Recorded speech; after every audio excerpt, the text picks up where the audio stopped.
আজকে একটু ঘুরতে বেরোনো যাক। তো আমি রেডি হয়ে বেরিয়ে পড়েছি ঘুরতে। তোমরা কি এই রাস্তাটা দেখে চিনতে পারছো? আমার চ্যানেলে যে ভিডিওটা আপলোডেড আছে সেই ভিডিওটা দেখে থাকলে অবশ্যই জানবে, আর যদি না দেখে থাকো কোনো ব্যাপার না, এই ভিডিওটা দেখে নাও।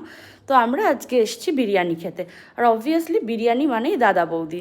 তো আমরা ব্যারাকপুর পৌঁছে গেছি, আর যেটা নতুন লঞ্চ করেছিল দাদা বৌদি হোটেল, সেখানে আজকে আমরা পৌঁছে গেছি। এবার আমাদের হাতে চলে এসছে মেনু কার্ড, যেটা দেখে আমরা ডিসাইড করছি আজকে আমরা কি খেতে চলেছি। বিরিয়ানি তো ফর শিওর খাবোই, কিন্তু তার সাথেও কিছু স্টার্টার নিয়েছিলাম। আর দেখো অ্যাম্বিয়েন্সটা কত ভালোভাবে দেখার জন্য কিন্তু আমার চ্যানেলে যে বড় ভিডিও আপলোড আছে সেটা তোমরা চেক আউট করতে পারো। সাথে কী কী খেয়েছিলাম, জিনিসগুলোর কেমন কি টেস্ট, সেটাও আমি কিন্তু ওখানে ডেসক্রাইব করেছি। তো যদি ভিডিওটা না দেখে গিয়ে থাকো তাহলে এখন চটপট দেখে আসো আর জেনে নাও ওখানের সব রকম জিনিসপত্র। আর এখানে বিরিয়ানি চলে এসছে আমাদের কাছে, এটাও কিন্তু খুব ভালোভাবে ক্লিপ আমি অ্যাড করেছি। তো এখানে আমরা কিছু পার্সেল নিয়ে এখন বেরিয়ে পড়লাম।